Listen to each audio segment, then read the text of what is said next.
at about DLFM 106.9. Emana sense mahotoam. Yes, answer so said menus yankasi bono. Yadimunchemina da eba ebesamum. Near come said ne, eye a young home mobile Sunday decline, a one film pim, you know, any adunsiamu any way. Nanso de yabua buano, send menus yankasi bono. Ya kuiche ni nata agoguyen, abe fontenta and Cassian swam. Na ye DLFMonline.com. And watching so Cassiabono and DLFM yen app no and a pew. Sinin app on so yan Facebook and YouTube ni nata a juma. Na ye DLFM 106.9 Cassiabwe. A home for ni any videos. I would am swam. Ubenya be ashamed. Emre sim Adjoa Agyei Sikapa akenkanya. Na ye Facebook no so at DLFM 106.9. Enumere and 70 tiram. Ebedi kasibiruma kwetini bi ane say Ghana mampeni baramo boata John Dramani Mahama edensem atodwa echiremi sem sa ehunehuna ene atayataya South Africa manta time eye amanfrafo mo manimu no eba ne sa pe na kemeka bemu eye kemeka binkita ho a edebi mantemu no na ebre no ase yede mu kiremu ebesem anumre akwantufu amofo fanko achimata akwantempo ne so de kwa akra na kasa echemu sa no pay de chese traffic anya asem ketwa no mo ho so ayira mo pa na demokwa mashibadwam ene wonma fensem twelefo nhyiemu echiremu say NDC amanyokwe emla wonom na omuni abamu etintemra edekoto abana na enimu say onsan eno eye oba ene oba eda ene oberema na oberema ho eda ho mra ne sese aba ne sende ne wo mabampa yi emra no wo makwasa kiremu nti wo ma moden emfadada na emfanya adwuma Mrashabejani edema lora akasa achiremu say ade asese no wo bie eye KG blog ediama Zupri community no na ECG adwumakuo no enadua yi endada na mo hya asenya semkuma ene 34 million transformer chenchirenche wo ne kwa kwesi bacho na substation se moa na nyinam kane ho sensem enkonkan enfama adwumayefo na de hye mpotem ho no Timemufo amoma so do me pipo so akasa echemu say yedum so ekoso ewo hono menam so mamofra no entimi ensua de ye nanu nam so kra ama philanthropist no ewo honom no eyusu solar light ane de ma wo ensama no pina ne kan yesen onkonwa de be se mo say enumre no nsia kase wo dielo ha de nsia echiripo enkro kasa fidie so na enumre ye ka mo say eye first group band and eto nsade afro dwumade aye die no edosum na ne nyina ne say ebia make say wedding bi na opesa wo ye eya bafie opanwom wase ne nyina fa bedan ye ene wa chinso ebia na wa dadu so birthday party opese odi ne chenchire a oni hu akora betumi aboa kama pam ebia make say ne enhyemude ahodo nyina ebia wakosua adwuma pon ho we school ni wa we school ebia mpese mu gimani kakra wase a fa bedan ye insurance nhyemude ahodo bia mo behia nyon mesere mo adam mo fa ne nyina enkodan first group band ne emeso mo kama pa every say de na adwumade ye die no se wokasa ye first group band na adwumade ye die no ye quality sound pan ye yusu eno wa chin say your professional instrumentalist suggest enwom no mo ni to kama essence board drums ne kama pa gitar ne papa bi be fili FM brutam fa bedan ye na opa ye kira kwane a ye wotema committee 22 ye wo inside ba rozo ho no man ye butuom ne kopo ye adoma efia da bei ampe ye bedwa awa shaman edwanim ni nyina ne sa first group band ya the dance of your street you de eba awa shaman edwanim ne kopo ye adoma on the 5th June 2026 ewa mna boy wia no edumie ni papa 12 pm na dwumade na hyase wa shaman edwanim mesrew enyi hu fanfiri mu wei obebe sa fili FM sa ye stress free media sa na manyam hu dwumade mesre enyi hu fanfiri mu kram na openkyeremu a first group band penifo ahomatrufu na ne wonom enikita hom wonom ahoma no eye 0242 965 391 0242 965 391 ana 0541 149 741 Enumre minka for Lumba super enfema super pa bedwama so bia to agusu a wo tobie nsu a wono ma etimi bu adwuma ye ewo ni padua ni menoa eni Lumba super nti wonsa enyan kabidia eni etutrumika na frempenifor ewo 0549889685 ana 0549436616 akenka for benu ayese nkonwa ebesema nimire no dia meje so ya wofa osia dia yo the one at Nhyiraba Kwadwo Sammy B. Mautedin any bunch of bonana. Atafrija mene mo fa se ba Adjoa Agyei Sikapa ye da ye ho ye ba ye de kase bo no ekiri mankasa ebesemmom na ansa na no me wo fa se rose gold wo si di ye kase bo no eye de ba dia wadama eba na nsempatie amamu nsem di ye kase bo de hinta nyina aha ne pa hontama DLFM 106.9 kase bo no nie aha ne nyina yetie DL News.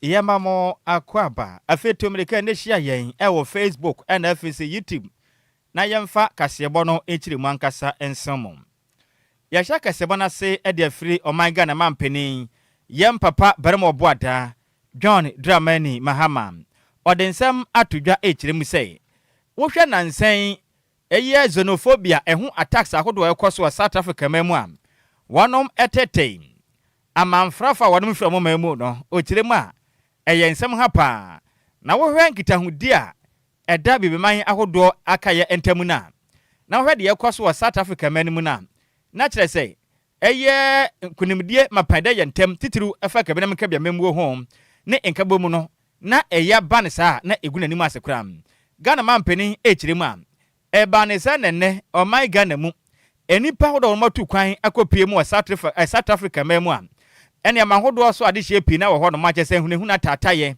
na wanum sibramo monko mukrum mono mampeni kakasa na mama adwumanye enya ha na mbeye adwuma ene wache nso amanfo stores ahoto na South Africa mlante wa ne maye akobum na wanum ewiewia omne masam Ghana mampeni yam papa John Dramani mama de sedi tudwandra da na yekwesi ada emno kopie mu e London a eye town hall meeting one Ghana de hye ho no mdi nkomo na mampeni ekirim se ehu pa sa wo hwe bibiman yakita hudi ahodo da yentam na hwe de yekoso South Africa mem na hadwen Ghana mampeni ekirim se nansan mpo wo hwe kwan ahodo a wabie ne ma ayefo e de ma bibiman ahodo aka se wa opese oba Ghana aba fonten so ene ope passport a wo mre chese ne fofofo kraba fonten so na akofelo forms kama na wonsa ka wei chese kire din untua kapre na chese o man ya krado sei ye betimi ene amahodo atwa ye ho ahise bi man no e de adwa bibia konkan e de amayen enti abanisa nenne South Africa mamu obi kwa honom ekwakodi pa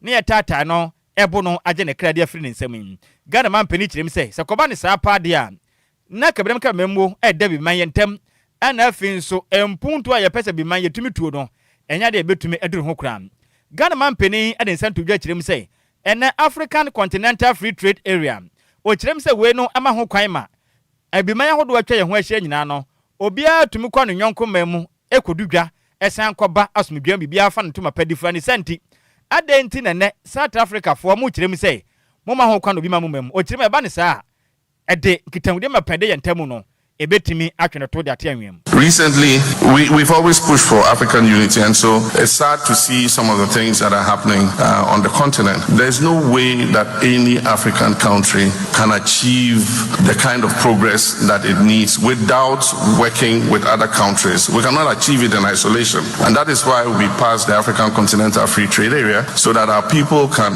invest in each other's countries, our people can move freely amongst each other's countries. Ghana is actioning this. Recently, we have made visas to our country for all African passport holders free of charge. So any African traveling to Ghana does not have to pay for a visa.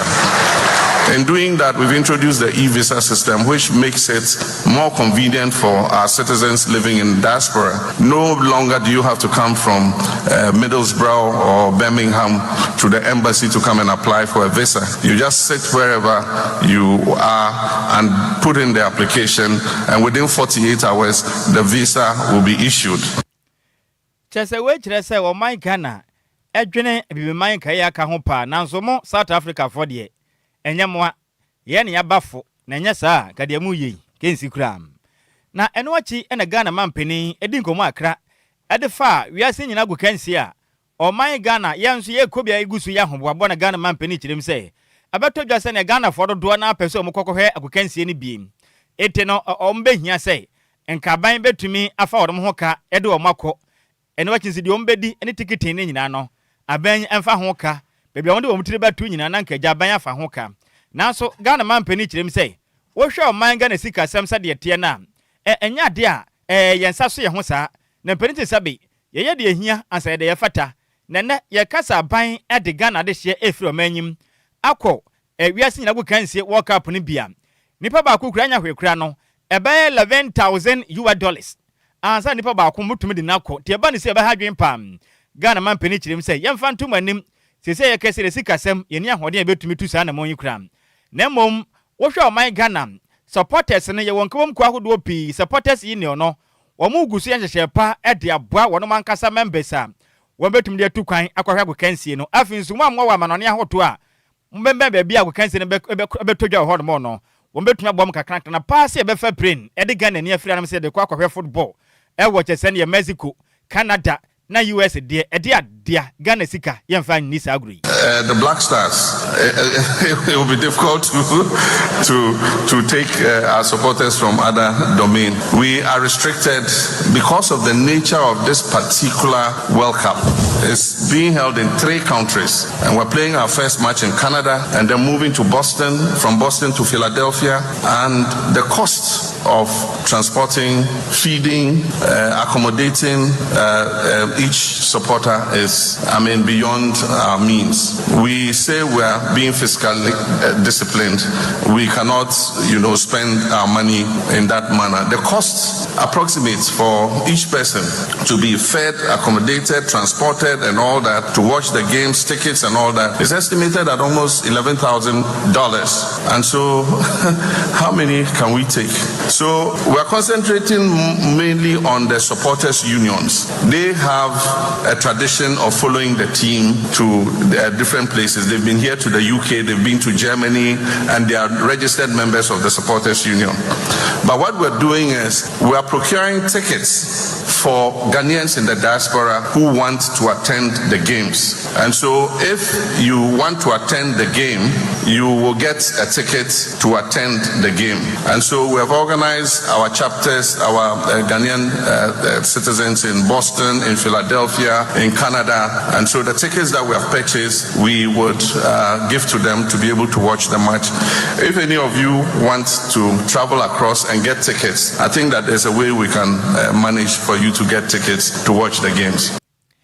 Enie echredin enti wo manyim ehwede mu se wabanya ba abandu betu kwan akọ Canada enie Mexico ene US akọ Black Stars matches na mesrew bo modi ahia ase dipa sesi amu kiremu a chese enka 2 weeks kure nuru enti no upie toto ana atwe anwa no ene a wotie Ghana mampeni be mo boada John Dramani Mahama meresim se woni abaya adwen kakra ka ko beso do moko yemfa Ghana sika no ato pre kwa wani mni anto akase bono so na yesika omo be ka asem da meni yemfo bia nko maza meni tua obi no wa ye ready pa wa boa ne ho ni pa opa oli ni fiero akra nya to ka fiso nim so okọ ka wamba o man peniti ase akra nka medi ne ho ya pa yemfa yesika no sponsor mo enko US ni we nko hye ya kwan nyina na ase menko himfa bi da so de omo be ko so fa mo ko the value is the same to akase bono so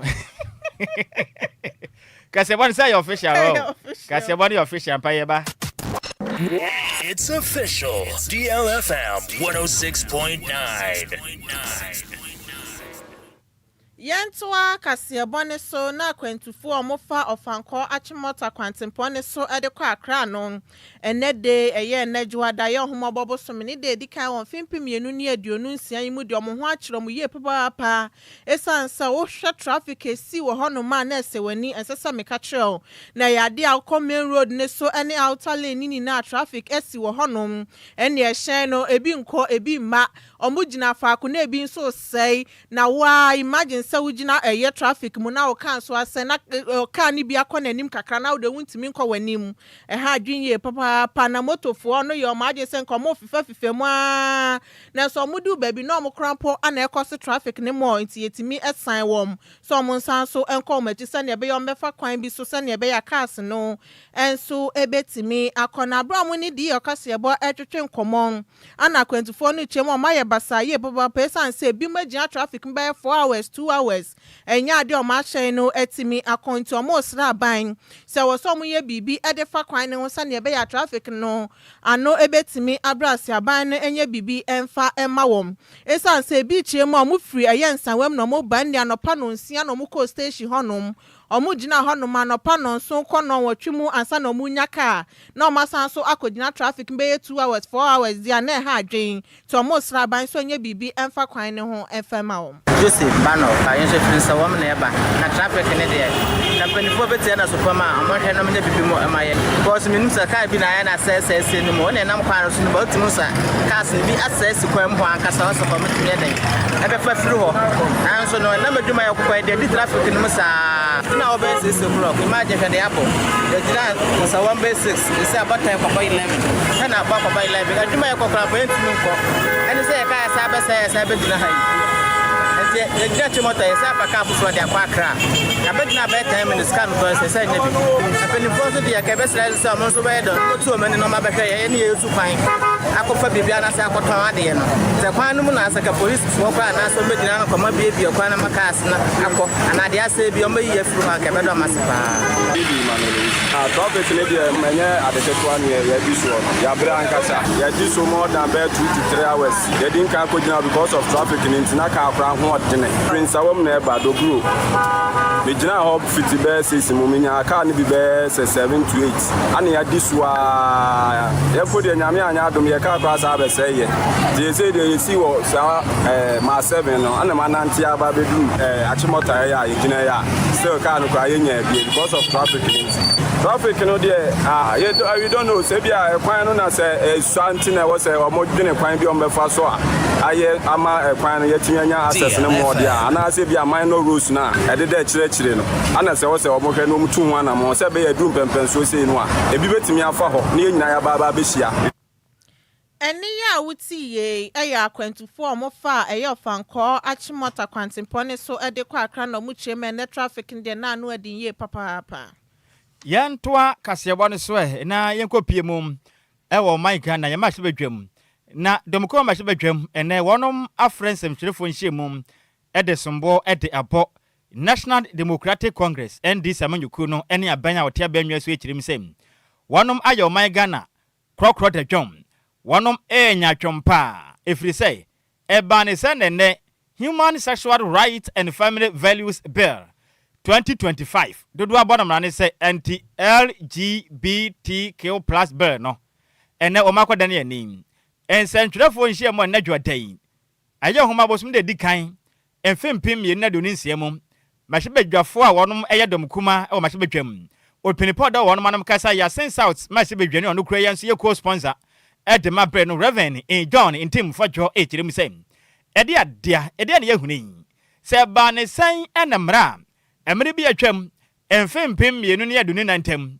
empinfo tena asetintim ye dokwato abadada nanum sei emra we papa monyere mfa mo nsam fan hyase na medi dwuma wo manyim na ne se abanya sesa mo baaya enam se mo doso nti mo akomahye badwam na matumi akoyi mre mu odin nyina de afirme mo hatu satentekuro ade kwa akoto mampani anim sei onsan na John intimfo dwo ekirem sei ede yakosue na kyese wohwa NDC amanyoko ne abayete oban Ghana banwa so ya na mode oman Ghana oman de hye egura to pre eban ne sana mra ye de koma banda da ne de ene mo asesen o mu kirem se ne wohwa sections na baburo be ya duasa mo yini nyina de afrim te se ne mra no enimu bio e mo ye hatu satentekuro wano mo kan dom kese ne ntie enam so mo do sintie no mo ye kwa koma mampanin dia na mra no enimu ntie be ya se de ta kan ne no no mo nsan enya se mo bubufu mo papa no mbedwa mo yipa se ne Ghana for women. In 2024, Ghanaians were told that the Human Sexual Rights and Family Values Bill required only presidential assent. That was all that Ghanaians said they needed. Indeed, NDC were very forceful in joining those calls, but all that was needed was presidential assent. The country was urged to pressure President Nana Dankwa Akufo-Addo to sign the bill immediately. In 2026, however, the same bill, when we placed it before them in the expectation that the same President Mahama Mahama, who promised to sign the same bill that they wanted President Akufo-Addo, and we all wanted President Akufo-Addo to sign. However, when that bill was placed, the bill in that form was not presented to President Mahama, but had to be mutilated, had to go through major surgeries, had to be amended, had to be deleted. Original provisions from the bill 22 had to be deleted, redrafted, and 31 insertions made before President Mahama would have it and desire it to sign it. Was that a promise? Was a promise to come and amend, review, mutilate, alterate, dilute the bill before he signs? You all remember. The promise was clear. Vote for me. I will come and sign the bill. On all their platforms, they said vote MPP out because they won't sign the bill. Vote NDC. NDC will come and sign that bill. They did not say NDC will come and amend that bill. NDC will come and review that bill. NDC will come and delete provisions from that bill and redraft it before we sign. That is a scam, and that is breach of trust. That is deception, and that is hypocrisy. Na enowachi ena sensa otimashe bedwani oniminyamfo John Nhyiraba Kwadwo echire mi say wanom domko mashe bedwam enya de a wanom etan emrei na mo chire mu am ensachira ya hoto a ema mrani di mu ene NDC amanyokonu domkase mashe bedwam aye no eno na wanom empene na wanom equity free say wohwe bosha banyi hye ye pa na ensem mo kan ye ne de omaye ne sese ya na chese gidi a Ghana fo nya ye na to nso mu kranti o mesre we de emra no mo pepa oba no oba da eyade eye bone kese na yade otie wo man Ghana ye na mamre nso entinya de omogitum na mom emra nsa de etia kane no eno no mo nsan ne mo asebe ye mra no be ye den pa na ne be betu sa na mo no emra na atumi na de sente sa de omodi kwedie hetu sa tentehuru entimi enche obia te sa na sententan. Let the record reflect and let no one twist our position. We are not against the Human Sexual Rights and Family Values Bill. As a matter of fact, we have been consistent in our position and our principles. We are not against Parliament's authority to legislate, but we are not attacking MPs in any way. All that we are saying is that our concern is twofold. That the bill appears, and not only appears, substantially has lost the force and the bites and the thrusts, the deterrence, the efficacy that it contained and carried in 2024. Any awuti ye ayatom kuma mashebetwam. Openipo jinemu ekasa ma wonom eye asen south mashebedwani. Oniminyamfo Reverend John Nhyiraba Kwadwo. Yentwa kasia bone so na keji mofra be yo ha mu wozupri eye community ene wo lora abato mpesua so ewo Upper West Mantem ni mu ekotena afie esanse na bia ya nkombetna ede asuade na mu ni bi na so sese de kwan no abie esanse amomra hyebedwani ede malora ye lawyer bede zedin akwakosi eye kindergarten blog ede amawom enti sese de mofra no ebetimi akwakosia de na project ya Oye Sikapa mu eye 219,885 Ghana cedis eye scam hyebedwani ni so enya edi free Ghana Education Trust Fund nim ana chesodi ye project no ede emawom no ne nsemtwofo etwetwe nkomo awabra dwumedie no ekoso ana hyebedwani edi tudwa na ochemu se we ya ho fama owo se ono so ne potem ho no madesua ho sembetimi akosoye. From Falo and Zupure, they have to travel to as little ones, and that I should help them. And since one of the pillars of my vision is that of education, I took it up and I said, if I get elected, I will make sure that I give them a kindergarten. As we all know, education remains one of the most powerful tools for transforming societies and uplifting communities from poverty and deprivation. That is why I strongly believe that every child, regardless of her social background or where he or she is born, deserves access to a safe, conducive, and dignified learning environment. Eniya wuti ye eyemra hyebedwani ede malora eye lawyer bedezedin. Nenuechi ana MC ede malora eye Cecilia Zoyele Nuretu ekasa ye chemu sen kabom enam so a omuna atimi kabom ema project no etimi baye no na chese bibia etimi ekosu ye echemu sen eni aso de emra hyebedwani no aye sanse we nso beboa amadisua ho nsem etimi akoso ewo mpotem ho. This project is a clear testament to what we can achieve when the municipal assembly Assembly and the office of the Member of Parliament work in harmony. Eni ya wuti ye MC Edema Laura Cecilia Zoyele Nuratu na enwechi ana Director of Education Edema Laura Francis Kujo Ekasai echemu se State of the Art Facility na enya de esi wo kekomudi omani hu na emom echire ni daso eni mpuntu ebetimi aba mpotem honom na mode hye panso begu akwan mu sane ebe KG blog yo masi ebetimi awo honom ache. We are, however, appealing to the community to protect the school from encroachment and vandalism. We must cultivate a strict culture of maintenance DLFM to ensure this building serves generations to come.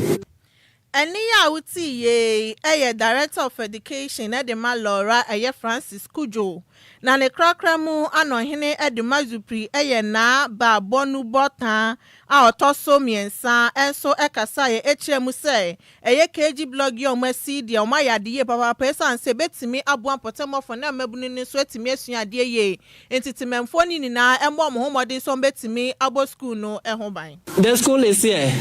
Director cannot come to your house and then tell you or beg your child to go to school. You have to prepare your child and bring him or her to school. So parents, we have a larger responsibility. Eniya wuti ye hine Edema Zupri na babonu bo a otoso miensa. Yantoa kasebo no so ene yemfiri oman Ghana sifide mantemo ne yenyina mo won kran.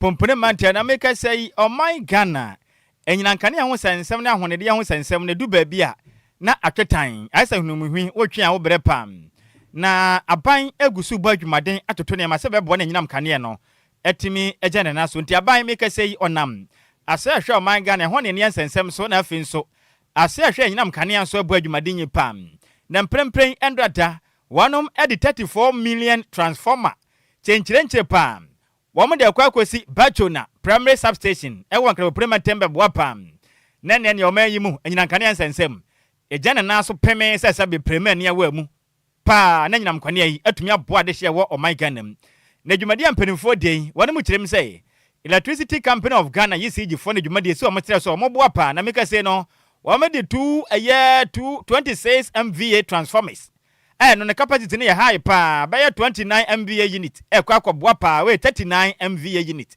ekwa akwoboa na dwumadi to gya no na to gya e wo bacho na wo substation na general manager external communications ewa ECG Dr. Charles ni ayiku echirem sem ana mompa wonum etu nyina ya na mompa mbeso moboa na oman Ghana nyinam kanea no gene na so pemem na bodwumade na dumso ayehu no ebeye twam kabea ede ama oman opani ya chirem se wo hwa batwa na mpote ho no ma todo na mpote ho no mo ne mfidi dwuma pina na wo ho no ma chese nyinam kanea no muhia no ewo soro sese de esi ho no mo no ache ayadada ayakokura na merewa enti edum pempen so ahone ne ade hye de behia no wo no nsan kakura Dr. Yiku echirem se meka say ECG mpanifo agusu badwumade mo akoye bi awadenta o makoye bi ewo nungwa teshi kumase akwatia ne miamia peremeka so mugusu a new transformers no tisi fofora boa na nyinam kane ensensem no akonkanen no de afuto de maga na de hwe chim se nso toto to mbesere mo ada ma ensu oto na mudam swimming pool na mudi agro no se mu hwe ne ye pam evizende nsu agiri na wugiram na bia na nyinam kane asusu na homa ne bitito ma kraje wahwe ne no abusua nyina mo beye light off mo bewu ento asere mo ada ensu tutai se nsu agiri a wo fama hwe ne ye se beye nyinam kane enkwa shoko na enkwaje wonkwa efefre wonsem eno wachinsi ECG mamode anse mo betumi atua mo lad pray ma mo twen kane yakwa mo fie na muntu aka no eye kro no muntu na wonya bi efanya adwuma na Ghana nyinam kane ho sensem enkonkan. The replacement and upgrade of transformers from Adenta through to Maijo, Teshinugwa, and Neyewo Bachona. Now, replace 26 MVA to a bigger capacity, 39 MVA. And we are hoping say by the close of day Sunday and then we be winning now. Say you were about 22 substations. And we are hoping say as and when you power transformers and I assistant because we need to increase the capacity within these communities and I say these areas. Tia they call Kumasi Ridge substation and we are hoping say the other substations are also ebesisa light bills and so we are in the rainy season and we should be careful about how we move around when there are floods. We shouldn't get close to flooded areas. Enti eni awuti ye ono obodwumadinye pa ona ye general manager external communications at ECG Dr.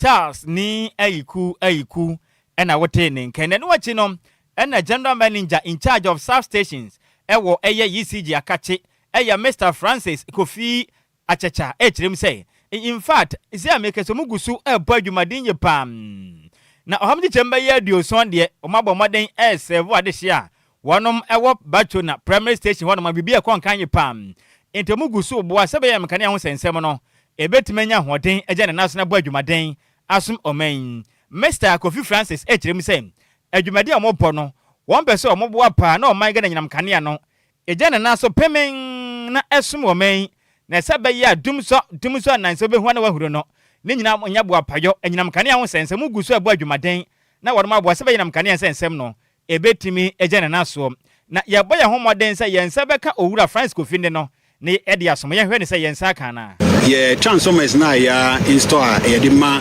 enyina mukania amanfo ewo potam bia so no potam no omo consumption no ana say power omo use no akosoro enti enyina mukania amanfo ewo potam bia so no potam no omo consumption no ana say power omo use no akosoro enti ama ye transformer na ye use wo substations no ya bronso enti no enna ye sisan say bema capacity no ayekese yebetimi amamo kanea ebeso obia ne enye se sisi akura nkofo a mu yusu but ebema se future anase emra ebeba ewa animu ti say 10 years and beyond no yebetimi ama nkofo kanea ye ntimi ye nya problem ya ntina ye se adwuma ene amfinhia be ye duntam ne akire kura adehia mo wo man Ghana mu de enya de mo ho be kire mo nyina kanea sense mo ne awutie no ono na ye general manager in charge of substation ewo eye ECG Mr. Francis Kofi Achacha ena mote nini Yentua kasiebone so na eyetimemufo omo man so do me people so edin sema tuja echemu say sandum so nkania enyina so enam so madisua ho nsem entimi nkoso ye ewon potem honom esa ansem fra ewo so musua de anajo so mo exam dibikra etra esa ansem nkania no enyina so ntine mofra no entimi ensua ade ye na we ana eye philanthropist won potem honom eye Mr. Osei Kwadwo adodo na efeni se dada Kwadwo echema ya de awa connect street light no ediama solar energy sane ebeye school fo ne so no ebetimi esua ade anajo na ofo ne so nyankane a etimi ede omudwuma na we na okasa ana ochemu se wo mpotem bi na niema enkoso ye na wa ahoden a so betimi ede aboa bomodin ase ubetimi aboa sane ebeye hawe da aban ne so no eso ebetimi ate the me fatu me ho say say light will hide but my light off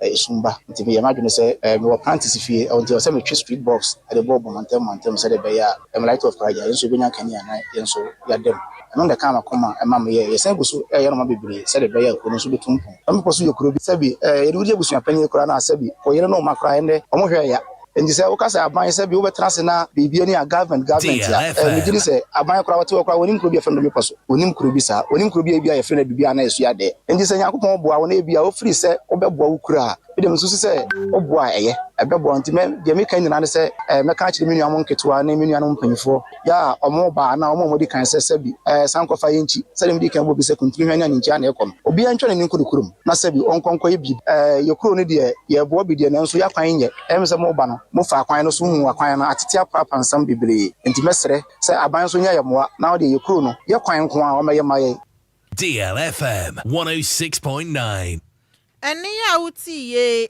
Mr. Osei Kwadwo Adodwana friend is said that Kwadwo or philanthropist manso domi people so na manibo yen same troni samo for Ibuatin ana de besomye Yantoa kasebo no so na yenkwa so anyina mo my Ghana ya sante mantem na make say aban anamusini edema de hya won mo wadanse akurufrom yonimnyamfo Gariba Mohammed or the asabo form eboa ma won mo asi 24-hour economy model market ede ama de hya won mo wadanse akurufrom na boa ma won mo adwade ensensane ma kwankan ede ama wonom da dwumade etodwa no ewa akurufrom ne yansem kuma ene nipa wo de kopi ase ne soso pam ene mansini assembly mu mpenifo akodo na akoye ene na matire nkomnya kwata akire ene adwadifo ene ade hya mo ya danse akurufrom no bia kɔ hɔ no ma adwumade ne yani ka so papa da dwumade ne kwaso ano no nimnyamfo Gariba Mohammed ekire mu sei wo hwe gya mpenifo ahya so mba besie na eba beboa emadwadie afantoma pa ede afura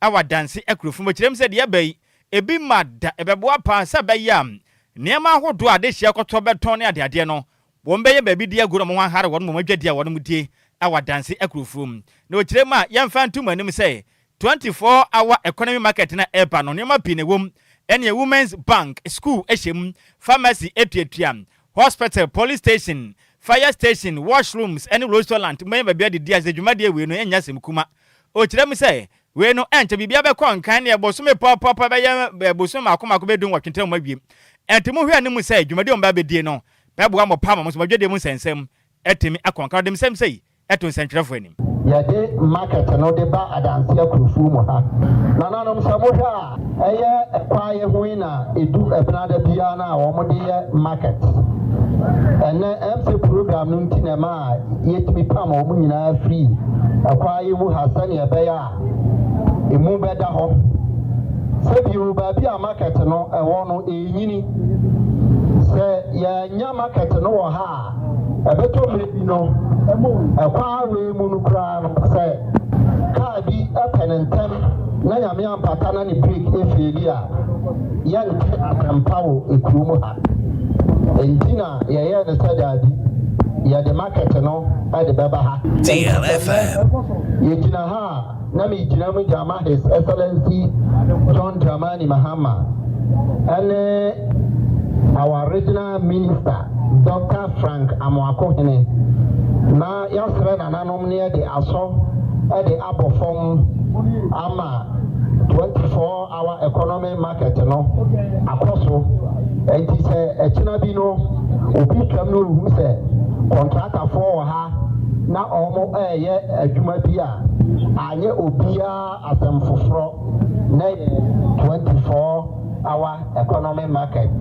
His Excellency John Dramani Mahama na niswadi huno no ana abam na ya wishimo say ya be force say bosome edun enwo twepepepe no DLFM ya tumi de abana wiye na ya start operate ene ya oti ye ono ene ya ban ena musene mechire DC chief executive edema adanse akurufom ewasante mantemu oniminyamfo Gariba Mohammed ena wote ne nkan na no wachi nana asare bedi akon one ya kurufom ahene mahene ekirem sene ne aso papa power na muntu a Ghana mampeni ene mensene emu mpenifo etu no se dwe beboa pa madwede won sensem akwanka na okirem sei obasra contract na man na amano tena na honya ha pa se be ya abosome pode edun wotwa mde ama no betumi awie edwan na boa na dwede sensem akwanka de ama de hia wanem wo adanse akurufu na DSC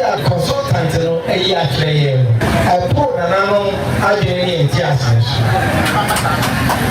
apo ya adwene enti ase so DLFM sa dwedie ya Nhyiraba Mahama edi abe etwa obiadi etwa media ye wa kufu ha etwa ya ni if say we can be the and now say His Excellency John Dramani Mahama okay ya hungia kufu ma huntia ye DC the control ni mo asam ti mama ya su ye ya peka ho ya dana se pa se osia na yeyira ene yeso yeye na the best friend say contractor yi di ready na chance any consultant mo pese ebura yedi ama mo se mo yen mo be yen pepe afi media obedi no ese consultant ni engineers no ma na street awa ene ya woti ye ubawura mu awa danse akrofo ne mpotema ono na waye ahene mahene ne din ade nana asare bedi akon na mote ne nkana ma ne boye nsem twire ni babara kranten na difire asante mantemu adanse akrofum ebesom yen yenyina we so ne yakeka madwenkyere ne tew na yemfa so mo Facebook na make sem wofa se Bismarck man bize watena se ode agudie mu nsensem eba besom yen ewa kasebo no so na Coffee Parliament the abana was saying check as yankomo bia dear news loud and clear inside Aguna Bobikuma apa na Richard I heard the abana so Adjoa na wa fan Nhyiraba Kwadwo Sammy B takrade kwadwo krum twabe wo de hyekonkron o se ade ya ode wan o tafrija ban twrebo na afi Adjoa Agyei Sikapa wedding o kirema kase bode mu de san mana na e official enam DJ Ghanaian free so Bwetre station DLFM next pa to pa oso da yasna dwumade sonko ayebo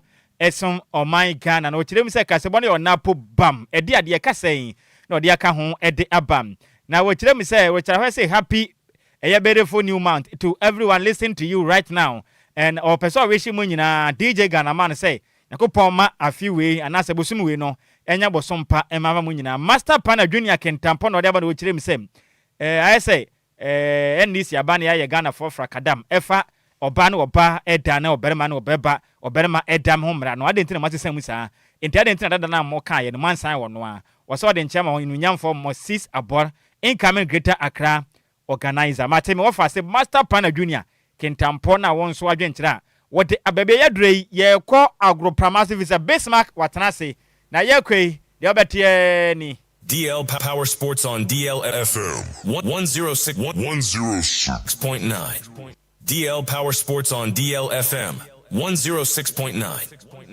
DL Power Sports. Ye nim se na afi mu ya wo fa wo ka probebo bia na Born Mashe. Ofa sorokra Mashe. Ronaldo go no. Me hadi. Ronaldo go na. Me Ronaldo me bo heading. Ronaldo go. Go. Ronaldo. Ye ma mo. Anya di data mo. Ye nya mo. Ye mo. Akumo. Ye akumo ya ma yo mo no mo ye yo timnesa. Beat them. Yes. Yes. You have to see those men. I want to see those this time. Hey, my God, you are not lying. They are joking with us. There's a set of all supporters. We are serious, man, serious, and I want serious. I'm Santa. Your man about has a coach. What you can see the more and home answer. What to make crash prayer about Kumpo and Franco over. Ordinarily, what's one unknown shoe? What's one unknown shoe? A shoe. Empty sidewalks, no. A business 7 on Boko. Every quarter of 20 grand. I'm Santa when you say, Masnam. Presa, Mr. Casante, Mr. Bade, Mr. Casante, Asante, Mr. Casante, watch your money, Mr. Casante, hey, Borike!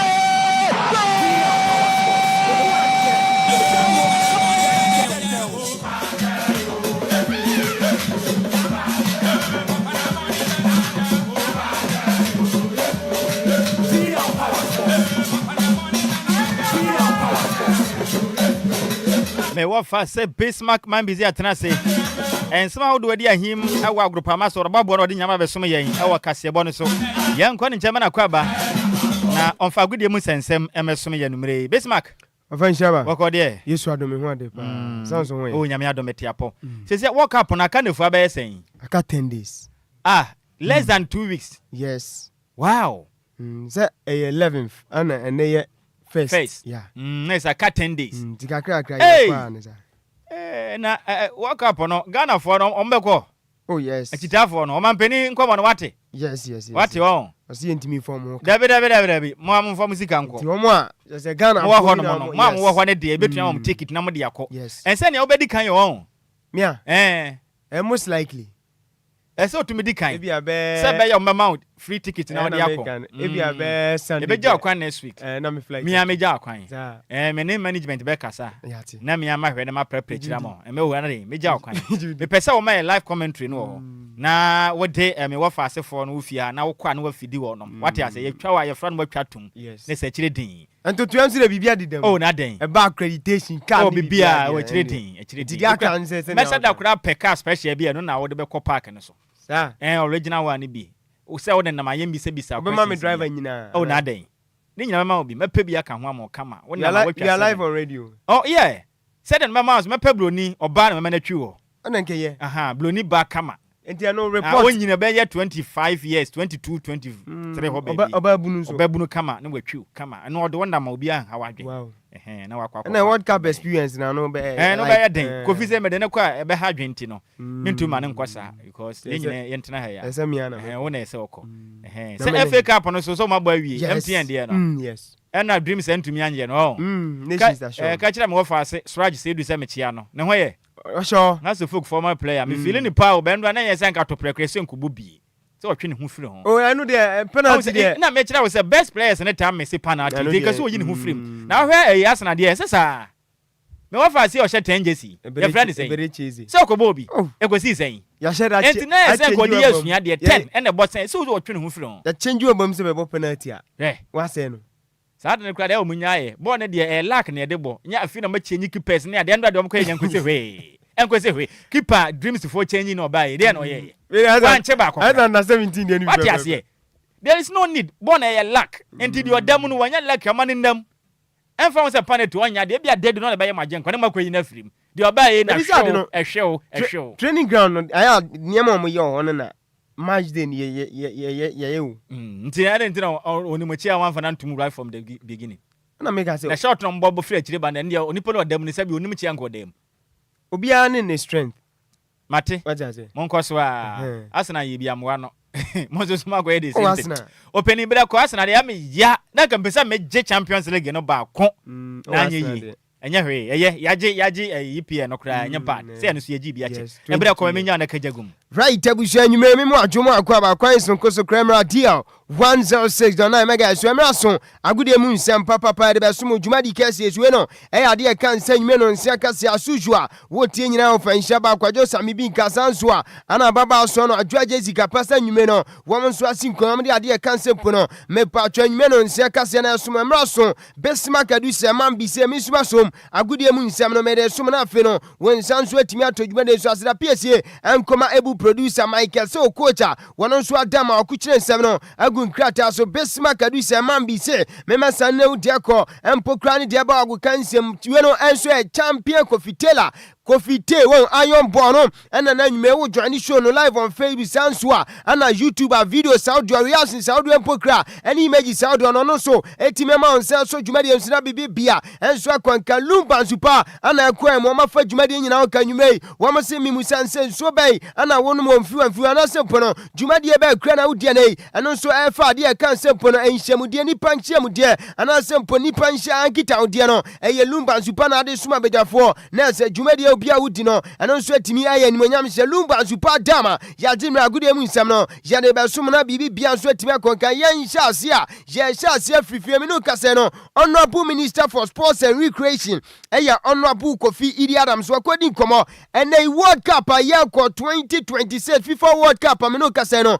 June July ya ka barely 10 days na say de hye USA Mexico ana fepo Canada me patro Ghana ye kobi na panino enso di nkomo budget ene eno nso yadi wram weno enso efi ade e kan sempo no me patro FIFA akache honorable minister Kofi Idi Adams di nkomo se nei FIFA esika omede bra Ghana $12.5 million eno for preparation entiane friendly games how do I hear boy say ne betwa flight won baby aye kwada boboa chese edi kopiem World Cup na se no FIFA added $12.5 million and de bra Ghana na say unim de ho me no ka say no ade kan say sports development fund and 24 enso atimi atene say sika bia yenya enso free ade kan say sports agudiem no yede kwhye sa sports fund limiti honorable minister Kofi Adams says Sikana FIFA idea ban eba peno straightforward yade kofutu onim honorable nkomuni. Total it will be about $12.5 million our qualification. 2.5 will come ahead for preparation. This morning I engaged the president of the FA to find out whether those funds have hit their account yet, but the information I got was that not yet. So usually that is for preparation. So you use that for the pre-tournament, the tours, the friendlies, various activities that you would have to do. But for qualifying, we have about 12.5 million, including what will be advanced to you to prepare the World Cup. So the balance, of course, will be paid later, and we'll use that to do a number of the arrangement. Now that we have a sports fund, the law says that every money we get in participating in any tournament should go into the fund. So what it means is that when that money comes, it will go into the sports fund and will be used in developing various activities, various projects and what have you to elevate sports and grow sports in the Hello, Honorable Minister for Sports and Recreation, Honorable Kofi Adams Nkomwa, who the head of World Cup, Michael Krogana, Yensuenya Kwenya, Jacob Mobi, Yadin Komano, Dodwana Answer, Sumo, 12 Sitting Command, a World Cup, Ayako Masa, and now Grobin Yokodi, and Yasene, Yansu Yako, Adi up to numbers, and a Chase Adia Cancer group say near, but Honorable Minister said Ghana, a bonny boy, Yakobo, Adia Cancer World Cup National, a bed Joby Biansem. Sure, for every single team that qualifies, and don't forget, you go through a competitive process to get there. And so, if you are able to be part of the 48 teams that qualifies for the World Cup, then it should tell you that you are a strong nation not to be joked with. And so, we are not going there as just mere participants. We're going there as a team that is capable of equally also winning a trophy. And so, that is the mentality we are going with. Teams have sacked their coaches and taken new coaches, even in the life of a tournament, and have gone ahead to win the tournament. And so I would have wished that yes, we had a stable technical situation much longer than we did. That's the ideal situation, but we didn't have that. So what do? You make do with what it is that you have. Once the person you are bringing in makes it clear that the time that I have, I'm capable of doing something with it, and the person understands that Ghana is not just going there to just merely participate and get back. Henti Honorable Minister for Sports and Recreation, Honorable Kofi Adams Nene, Wording Commerce Ghana World Cup Ayakono, and ya good years to win ya Kwako Boymatimpa, and a coach our friends Carlos Carlos, and funds just 2 months near Wabefa Blaza Jumediano, me Patrodia World Cup and a one sweaty match, and more than more Betty Swabo, and Yamo Michael Krugana, no sure Honorable Minister, Kofi Adams and Como Dia Dinano, and so Sumo Yadika di Como, Sir and Rauko PM, and so the University of Ghana Sports Stadium, and a big game news to Toja, when on air, dear Cansepono, me Patro MTN FA Cup final. Now your Dreams FC and Sonny Club Fence and Nations FC after 90 minutes of regulation.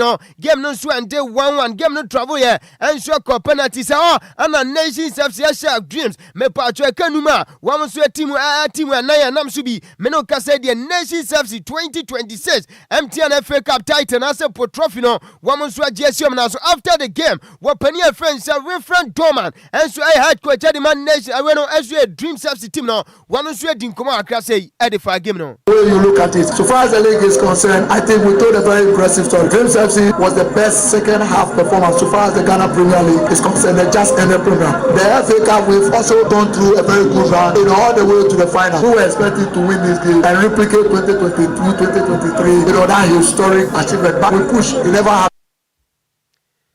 Hello, Asia head coach Adema Dreams FC Wilfred Don and come out the 2 after Senate and trade any buyer and a Nations FC so Ashan is MTN FA Cup Titan and come on Dodwana so some Jumadians Bibia and so after that no what penny friends from Paul Manson so a head coach Adema Nations team no one on sweating come out after Senate Nesano and so Agyei Titan. We needed to compensate the management and also our fans. Yeah, people might write a song because maybe we are down, but then we were resolved. Everybody, the boys who could see this time around, they felt we have won already, even though we have played the game. So for me, they all determined to play for this game. Frimpong Manson, head coach at the Man Nations FC team on this come away. And so January after saying, one was to me for Dreams FC, so I can't and noom, and so I'm on Mutimumi and 9-hour penalty shootout. Jadon Commano and so a captain fantastic at the Man Nations FC team. No, I have Brantia friends Razak since on shooting Kumakra after so on so to me a peja trophy. I'm overwhelmed during the season. I don't know. I have to just give God the glory. I'm happy. I'm very, very happy. Wonderful cup, MPLFA cup. After everything, we'll go home, pay our mind again, then we'll see again. Razak Simpson, captain fantastic at the Man Nations FC team. No, Nenkoma Odi Adinyano, and so some command and Kados, number Mamran Quanti, Yabeti from flying number dia 1069, and go phone close. I'm an Nenkoma Yadeba. Lumba in Super Natural Mineral Water. Get a grip with a super break. Lumba in Super Natural Mineral Water. Get a grip with a super break. DL Power Sports on DLFM 106.9. DL Power Sports. DL Power Sports.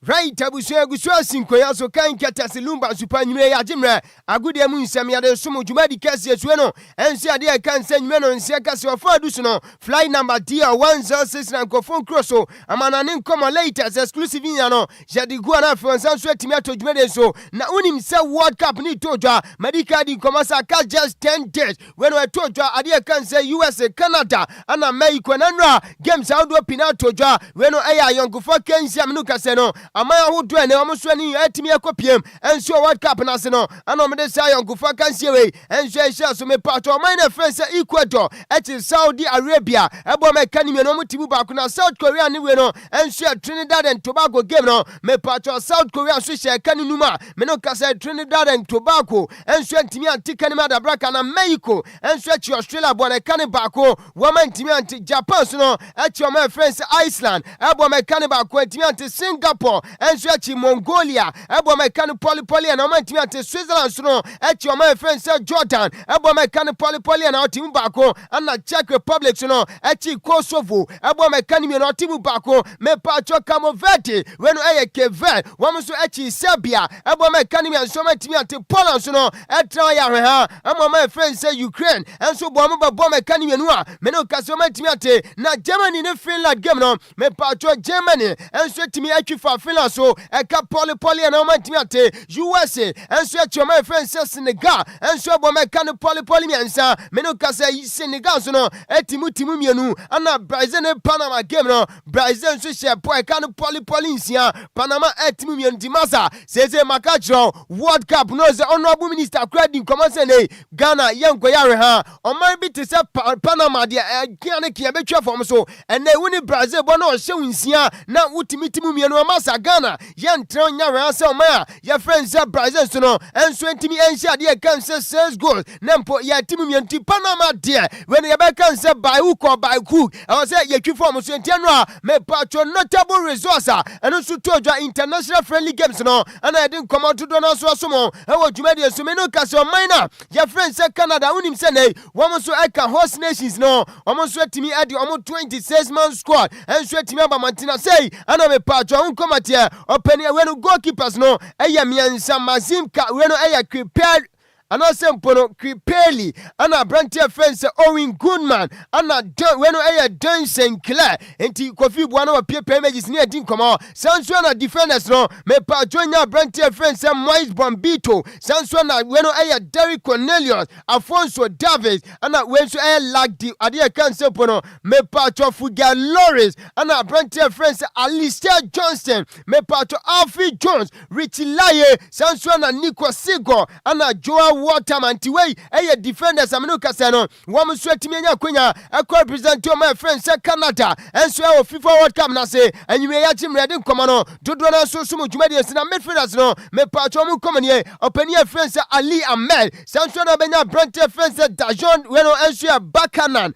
ana Brante friend say Matthew Cronin ana Brante friend say Steven Estiquer ana Marcelo Flores ana Brante friend say Ismail Khan ana Liam Miller sanso na Jonathan Osorio ana Nathan Saliba Jacob Saflebeck we enso midfielders so meno kaseno wamonso timi kopiem adi djuma solomon man friend say Canada me pacho attackers no ubenya Brante friend say Jonathan David sanso na Promise David a Brante friend say Salaren ana Tony Oliwa weno Oluwaseyi we enso attackers a meno kaso wamonso timi kopiem akwadi djuma solomon man na je friend say Canada e World Cup na say je den command do na so somo e djuma de Cristiano Ronaldo me pacho no kanino ababa your friend said Georgina Rodriguez.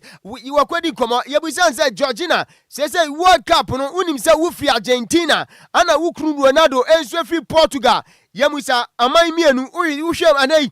One pana usu say etwase otimiji World Cup no me patro Georgina Rodriguez say nei emoja we emo dusi nsuo waso no wobedi kan achusi babi ofi enti wo chusi Porto anase pono Argentina over Portugal enti Cristiano Ronaldo me patro no kani one no ababa friend say Georgina Rodriguez no pa anase pono anwumre min kama obi bia enso nti ase sempo ekoba ni say nei wo chusi sempo man bia wono so betimi age World Cup na wase wotepi Argentina say nei wono so timi agye Argentina timi anya afa wakoni kru country Portugal man no enso na tese betimi atoso enu no so eye nkoma akafi obadi nyina no enso eso na masa ena no papa ni kohwe e wo lende monten so Arsenal fo yomu bi brutal wunim se nei ade e kan se UEFA Champions League anya ntentam enra anase Saturday ntwode ni nya baaye at the time Paris Saint-Germain enso e show mo 4-3 penalty shootout no omode ade kan se we ye kan se ani wo we ani ma rewo ya kan se EPL no mo je na parade no trophy no parade ni nya ba so join the show no live on Facebook pass ni de eche kure kan kofo we an komo je Champions League so aso dia masa ani anka kromu anka obi antimi ntra wo dia yenko ne join fi ni kakra na fe yentie momomani o sebo a Arsenal team no enso ye on London Monteso na no pa kofi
Henti chase okocha nkrofo na Arsenal fo ne ena no pa dia lene Montesu ba bia ye kwo chase masa adaje ni puso kan kofo eje Champions League kan dia ena ka kromo obi antimi 30 Arsenal me no ka say dia no pai ani wo we ani ma rewo omo EPL title no eno ese omo di etwi ade kan say Montesu a bibi bia ko kan na reporter mete ene say omatimi asset record enipa 1.5 million ano mutu ebehia team no na se masa Arsenal for kamese Champions League mu nya je kan dia ye ana kametimi aka se be 10 million ka land gromo de unya babi kra na do na si ni nyinam no Arsenal ye bebo maba so 22 years ne afi no matimi age ade kan se EPL no enti wo niama ekoso na se nei wo mo so etimi no so enkoma aka fi oba ye de nyina so so mu dwuma de so na bibia enso etimi akoka na UEFA Champions League nim se nei me patwa ba wie ya abrantia ye friends Ada Gulo si akan enso de ma Real Madrid team no ana se ntempanifo timi boni din se ne young player of the season enso UEFA Champions League na se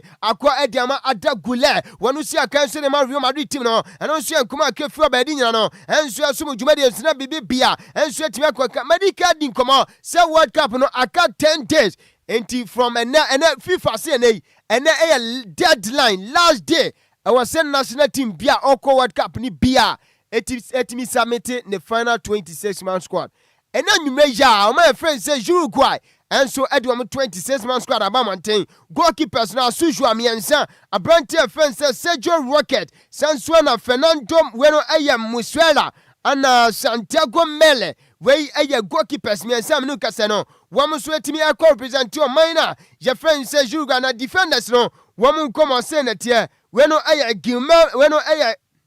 Guillermo Varela and Ronaldo Araujo Jose Mario Gimenez, Santiago Bueno, Sana Wensu Aya Sebastian Caceres, and Matias Oliveira, Ubena Branche friends Joaquin Piqueres, and Matias Vinaway, Aya defenders almost Etimi Anya Quenya Copium, Ediamo my friends say you gonna midfielders no, a Branche friends Manuel Ogati, Sansuana Emiliano Martinez, Ubena Branche friends Rodrigo Bentaco, and Branche friends Federico Valverde.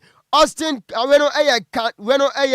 Canobio and Juan Manuel Sanabrao and our branch friends Jejan Di Araseita and our branch friends Nicolas de la Cruz, Sansuana Rodrigo Zalaza and Facanto Pelistri and Massimiliano Araujo and Brown Rodriguez. So aya midfielders amino kaseno woman so equal represent you my friends say you gonna attack us no e wanna SM pimping command do na and so way aya 3 attackers ben openino and I say you go mine no and so etimi Eddie World Cup abrantia your friends say Rodrigo Agyei Sikapa Federico Vinas and Darwin Nunes Luis Suarez and Timi make squad na and they kopie mo Uruguay mamu ayese adane ntawasho ayese obi bia enso edi nkomantia no so eya nkoma akefu abadi nyina no enso aso na nyume report amegada and say branch friends Ibrahima Konate say we free Liverpool free agent say ne contract no expire contract na so abrante oso ntimi ntoa so endi djuma fama Liverpool me pacho wan extend enti no so yankuma akefu abadi nyina no enso aso mu djuma de osina bibia enso atimi akwaka na FIFA World Cup no ene mpanifo so atimi akwase tena we no emra dodo na na mo so wamutimi ade abama na mo se yanka se goalkeepers empempi no woman so atimi delay game play and I say mpo no game time ene ise ball boy ekoso referee ye bia aka akra bia akasima akra ne abon ebia yemfansi ya disimansi ato so yabomu mienu akasima na abon se goalkeeper transform referee mapra ene asem behweme entia meeting se FIFA mpanifo ese nkamo bi bia ntiase se saniema no yanzu so biema World Cup ase we ya goalkeeper na masa wo pesa wo fake injury na transform and asempo wo delay time wo waste time masa yenso so anhwe abo na yebeto so abo empo se kobani se na referee enso timi stop game se game no yempo se ade kan se temporary hold up yentwentwe game ne so a me pacho players amugo agopama ne so no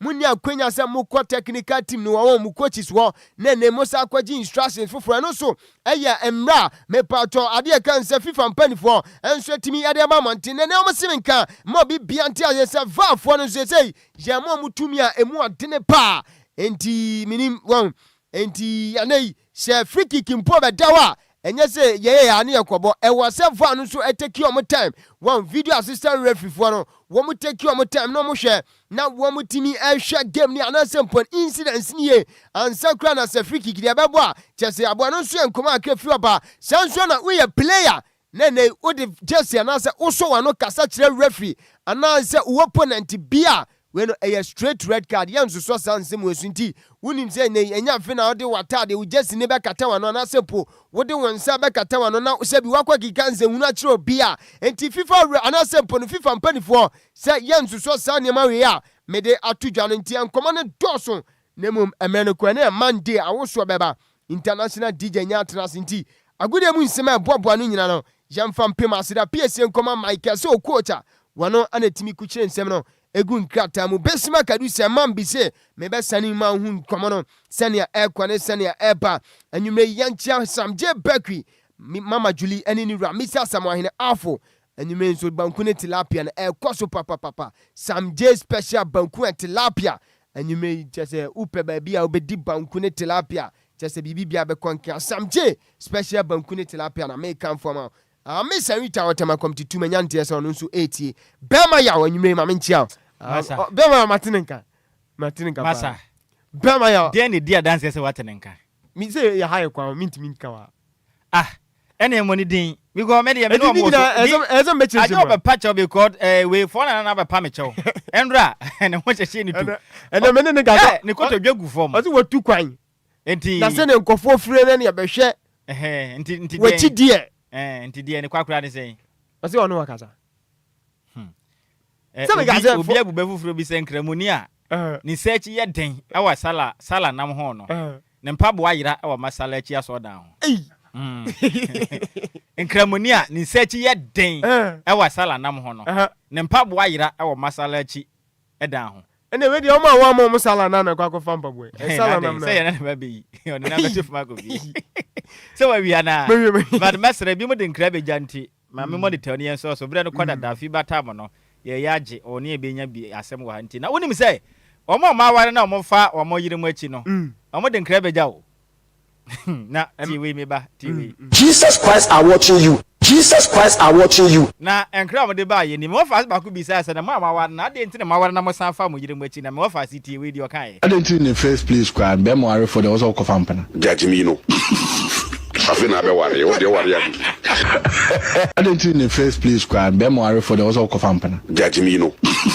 I didn't in the first place cry be mo are for the also kofampana Judge me no. Afi na be ware o de ware ya. What was it day? Was it judge me now walia? Now be Temu amunyi na mo sira kwetua no. Dem benyini no, mo behu say yes, sane mo oba hwe open. Oba boa open wa brabo mpen. Wa hwe o kakra se wa prepare kira ma o kakra ne ade a. Oba hwe na so ma oba bia hwe mpen. Oba bia ma o ka preda wa asasi so. Understand there. Be o ka so oba hwe mpen there. O prepare kira ma o kakra nkra. Open ya no way you see don't be ungrateful. David enyasa question na obusa no. Esem oba bia ma we bi kakra so oh chale J1 CDB5 preparatory pen. Yes, any day. Eba da on. Mate say e bia ba pen ya tie hu nsem ni. I didn't in the first place cry be mo are for the also kofampana Judge me no. Afi na be ware o de ware ya. Bia ba na asam na aba no hu. Me pese me dia de kitua bi kire wo. Na hu se asam na aba no ya na makọ na enim yes so se ya na yakọ na mo me ofa asi bi akọfa asam aba. Se mo a Emma ene hwe mukurum ha sei no. E no nwa pa. Media man hwem you, media man hwem you. Animonyam so winya bida. Ba ma odidi ma ho kose. Me sa na odie nso ka ho. Ote. Men san fani biu. Media man hwem you. Animonyam so winya bida. Ba ma odidi ma ho kose. Me sa na odie nso ka ho. Vesmark, ebi hu aka na. Obi temu obi wonchemu. Obi so abo. O se mema mu didi ma ho. Animunyam munya bida. Yo. Obi wonchemu bia kofi wonchemu mo. Mesi oboa. Oh, adai. Oboa na animunyam ekita ye bi. Papa ni woni mo no. Pani kofi tire. Ade mi minim no. Oh, pani kofi tire de o ka bia no kre. Animunyam ekita.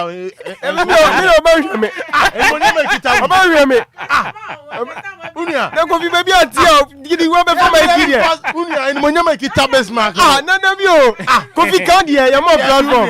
You know ka obo. Kofi de kan de. Ni ayeni ehu no. Me ne Besmark na animunyam ekita Besmark. Kofi kan de se uti. Bi Adjoa. When match we ya monne. Bi Adjoa. Mabie no na emfa sha free. There be some nenam. Na damfo no nenam. There be Besmark no oni kofi nenam. And the otie bia woni. So mo me na ma na hwe wom. We say no oba na metia na obi na nkasama me ofa. We say adu na metia na obi na nsem wo ha untumi kan lo kan. Besmark oba hwe wa ye bone. Kofi de count there. Obi saw oba hwe wa ye bone. Me dia me oba nhwe me. There be why ebony. Obisa so oba hwe why ebony ana. Eye bone me dey me hu say Agba woni mo nyam so beti o. Enye say oba be hwe. Eri ba oba be ka odi. Ye bote bia na wo boa o. Eh, say mu kuro ba. Ko bi hwe wana. Ofo bi hwe kofi. Me dey me bo me tape. Ya dey openi kofi kire na say yen kan kire Ghana for mo a ma na hwe mo no ye se mo anim nyam no. Eso ate. Munya bi o se munya bi da. Eso beji say eba ne sa na ono de o mpe no no be kire wo say ye. Anu wa dene say home kum. Ete no ho asem na de aso. Ade na oba nso be ma oba masika na obema na nimu nyam. Na be to me ne de say ma no mo hwe me enye bad because me no be ma ye hwe ma. Aba so boam no obi no de boam yanka enye bad. It depend. Ana. Say it depends say. Ya ni yama mu bi yama mu ho twa mu fili fam enti mu so mo na ma ye bi dia what is wrong afi ba da de se de ye ba mama wonti o se e wonti mu ha ye tama so afi ba se de Kwadwo be ma kwa ara pa ye yo na wotiri wutai e bia no be ma so boka Bismarck na de bia no be ma boka fa camera ntu afi ba so ode Ghana for the behe. Because we tam camera no to awale pa ko police ni nyina so. Yes, there you. Asaba no tie afi ba nya botre. Ma me mo munya botre. Yo. Muntie de openi ko fitire kan muntie. Me dia man ehwem you, me dia man ehwem you. Ani monyam so nya bida. Ba na odidi ma ho kose. Me san na odie nso ka ho. Jesus Christ are watching you. Jesus Christ are watching you. Ya ba fie. Eduane ne ya. Kwadwo dabi mene ne nya adwene da. Kwadwo ewiase mu ha Ghana ha. Bia bema na no medra anwume ana bema na bema bibia bema no ndonsi mu enye. Ye what ase bema so kwa ware pe ye. They be all benu edra anyu. What the ferry tade akwate dem tinisuo. What ase na mu hwe mi na de wo de se bema oba hwe bema ye. Oba hwe bema ye. What a man can do, woman can do better. Kwadwo na mu hwe mi na tuwe. Kwadwo mu hwe mi na tuwe na no fefefe.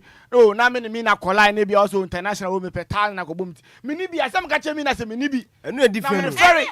Ani e na ya war pa wa ko. Obama stand. Obama stand. Obama stand. Mo sare nko. Mo de mo sare nko. Masa oba so hwe bema. Se no. Some say. And then mo nyama kita me ni afi baby. Woni mu ti ahuhum. They say they all the akosunsu mu wiase. Yeah, na nka mutesi Sikapa kura ni huhum wiase mu nsem. Ewura de Nyankopon Jesus Christ. Best mark nti ne ho asem an no. Me kura da Jimmy nsem. Mema we nti mema ma na hwe mo ana. Ubi sana. Ujira wo enya ba na he. Oba na hwe mi o Kwadwo phone ya me kura yi. Oba na toma am. Oto ne say 5,000. Yeah. 5,000 cedis. Ya na bi tie. Oba na toma am. Fabum. Abana toma. Said yeti hanum. Emma to phones 5,000 to PS5 7,000. Who is there? What is it? Ye ni ma bi say what. O ma 5,000. Bema there. O for ba na sika kakra won nsem a eye. What is it? Bema there for ba sika won nsem. Ya da mase. Bema for say wo nyi 10 pesos. Now na ma sam ne ne. Kwadwo. Obema wo ha for boy ya adwuma obitima hwew. Ah wo che wo obitima bua wo. Before ba ko ba su de de uni hanka fatena be benya ho susun sanso obetima Kwadwo you fancy babe I'm in a meeting right now, so can you sort me out with mommy? I want to send something last week to mommy. What is it? Wait, watching yo enti say no opening ko feature ko fa samaba o say mema mujidi ma ho no enimunya munya bi da ba say no mema na wo fia ni bi ebi nya ye nyina wo fa de asem min sigina ye min yan sigina ye sisi na mom media to media no kura ne say oba wo bi no de boa be ma enye ba of course but the underline one say be ma odidi e ma ho where de no monti ase yi yes odidi ma ho e different from say be ma o hwe oba odidi e ma ho of course obia bema oba diska obema wa enye bema wo odidi wo ade na mu yesa amasa ba wutimi nya bema oba diska free bema wa enye bema wo odidi wo sit well with time oba didi wo bema wo de ele ho ye ba bema didi wo ba ho de enye give and take never give a dead hour they bad get taken. Say oba ben Thomas, to the table and I can say give and take. If you are grabby, I'm a cancel. Michael said, oh, no, you don't send them. David, moon to me for your friend in your form. Yes, Ramwada, Yova, Marquez, on carry, and that's 7 years. 2 minutes. Take a course. Fakos. Obama so power play. Ghana for ye friend for no 4 pay. Yes, ram your time na so apa. I feel that's the time no ye mfa mu 4. Ye mfa 4 callers. Say Bema didi oba ho a eye. Oba hwa Bema eye. 0534050199 05934065. Ahomani dem mama yenko majo. Ya oba. Udi na yakasa free. Ya fe tambo free mata eko. Yes, mema mu didi ma ho amu ya nimnyam. Oni pani ne ya adwen. Nimnyam ya panje free Christy. Didi ma ho ye. Ya chiache. Mate me dase, majo me dafo. Kafra. Majo me dafo. Hello. Udi na bia kasa free. Ofa, majo. Kofi manie. Eja mala. Opening asam na dahwe, wujina benkuma na nifa.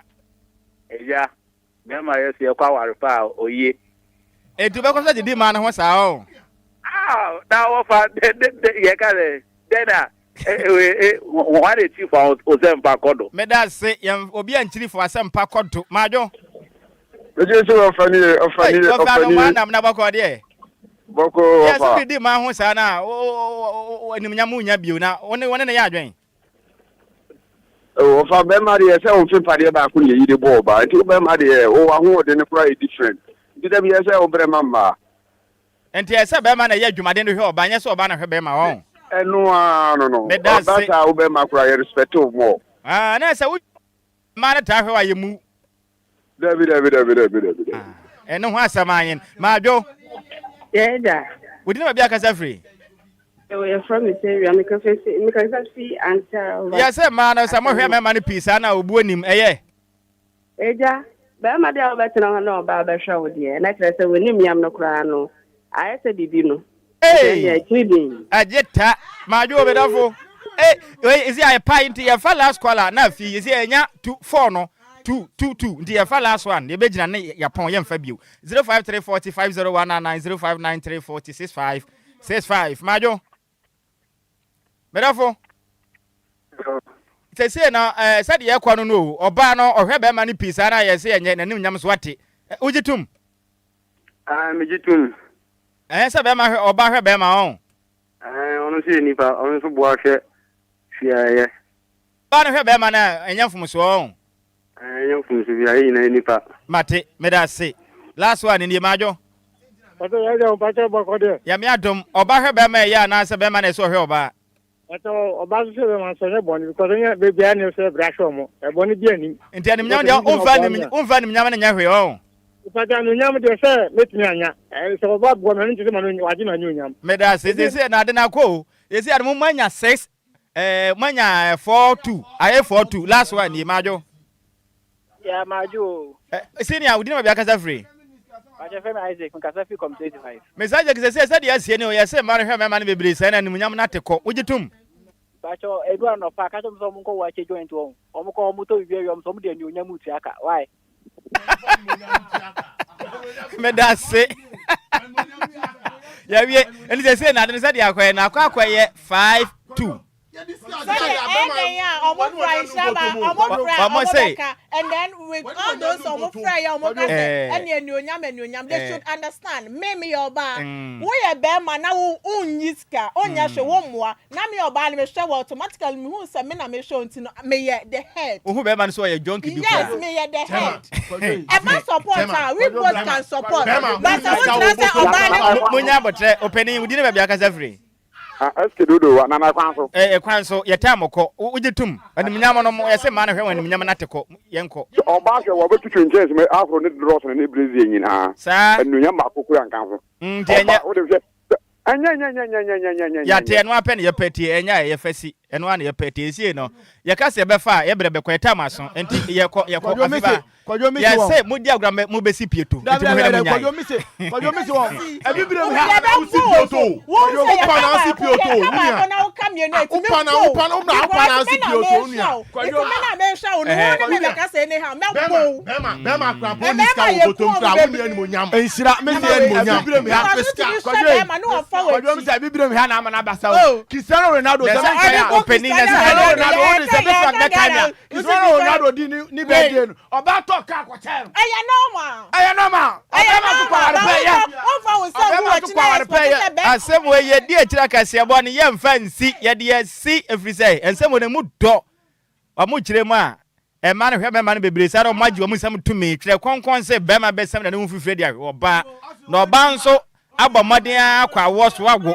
Na kama mre kire se be ma ne ye fie ti. Tie se o ye adwumaden sam fifire. Na me fie gina sa bema ejire nanim nyama efie hwe ase nti nsem na ye pi se no wo fa me si gina ye ne ekena me yadoma nkoma be to aso nti de nya ne be sha fridge mze se no ebi manim nyama pepa ebi musu sika sam gina na so ebi musu kwam dibi nti nsem de ye pi nti ye me yadoma ye be si gina ye me yadoma ekena nti ekena be to so aba na ye wie na kofi ma woda we nkoma me na me nsore so na ye tam no kokra fi ba ma ye tam no bi na ekena be yiri tu nti ekena mo nya hoboa because ekena na last day ne minister Nhyiraba Betty Bible said Bible class Bremba obehwe na ne hu fifiri na ade ahwe oba enti Bible class Canada enti mrama de enya na wo se yehwe mba na mba so bunye nti se oba no hwe bebre sa na ase obu anim ho oba show de so oba show de wejimi sabi oba show de nfoso bi ene so sa eya wejimi pa Mate eye mediasi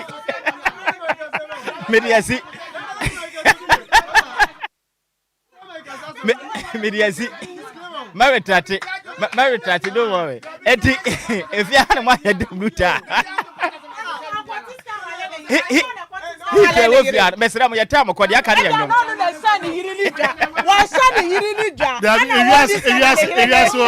Elias no cry ba